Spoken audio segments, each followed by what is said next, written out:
On September the 11th, 2001, it became clear to me we were a nation at war. We faced an enemy that flew 4 airplanes to kill as many Americans as possible. It's the most significant attack in our nation's history. Tonight, we are a country awakened to danger and called to defend freedom. Our grief has turned to anger, and anger to resolution. Whether we bring our enemies to justice or bring justice to our enemies, justice will be done. During my presidency, we've done 3 things in the war on terror. 1, we've stayed on the offense. And while we have yet to kill or capture Osama bin Laden, we have killed or captured a lot of his operatives. They are in hiding in certain places, and they know if they pop their head up, the United States of America will deliver justice. In the world we have entered, the only path to safety is the path of action, and this nation will act. I knew as war, intuitively knew as a different kind of war, but I also knew this, that if we were going to fight this war, we would use all our assets. We would not fire $100 missiles into a $10 tent and hope for the best. The transformation of the military has been a great success of this administration. Our forces are better prepared, better trained, and better equipped to deal with the threats of the 21st century, and therefore America is safer. We have changed how we protect the homeland. Created the Department of Homeland Security. We've streamlined our intelligence operations.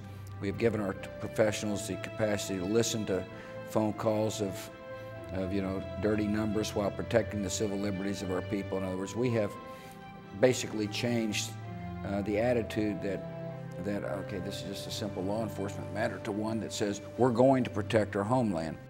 There is only one force of history that can break the reign of hatred and resentment and expose the pretensions of tyrants and reward the hopes of the decent and tolerant, and that is the force of human freedom. I believe that there is an Almighty, and a gift of that Almighty to every man, woman, and child is freedom. Some call that idealistic. I call it realistic.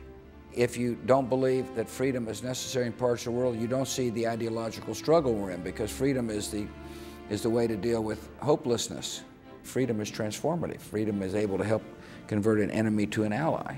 Societies that look hopeless today can end up being free societies. Does freedom instantly take hold in a part of the world like the Middle East? Absolutely not. But can freedom find a fertile ground there? Absolutely, it can. We show compassion abroad because Americans believe in the God-given dignity and worth of a villager with HIV/AIDS, or an infant with malaria, or a refugee fleeing genocide, or a young girl sold into slavery. We also show compassion abroad because regions overwhelmed by poverty, corruption, and despair are sources of terrorism. And so we started the Millennium Challenge Account, which is a novel approach to aid, which basically said that in return for help on certain projects, the United States expects good governance, market-oriented economics, and the investment in the health and education of its citizens. When you couple the Millennium Challenge Account with aid programs directly benefiting people, it is a powerful statement to the world about the intentions of the United States of America and the compassion of the United States of America. One of the great accomplishments of my administration has been to liberate 50 million people in Iraq and Afghanistan. And as a result, these countries are new democracies and not safe havens for terrorists who would do us harm. Our agenda was not only dealing with terror, but freeing people as a compassionate act, but freeing people not only from forms of tyranny, but from diseases like HIV/AIDS or malaria or hunger. And the United States is proudly in the lead on these issues.